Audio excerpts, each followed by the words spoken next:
शायरी की एक अलग पहचान थे, शायरी की एक अलग पहचान थे।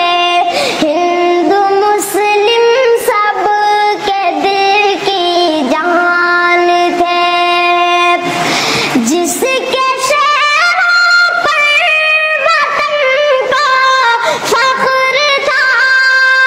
जिसके शहरों पर वतन को फख्र था, आप ही वो फख्र हिंदुस्तान थे।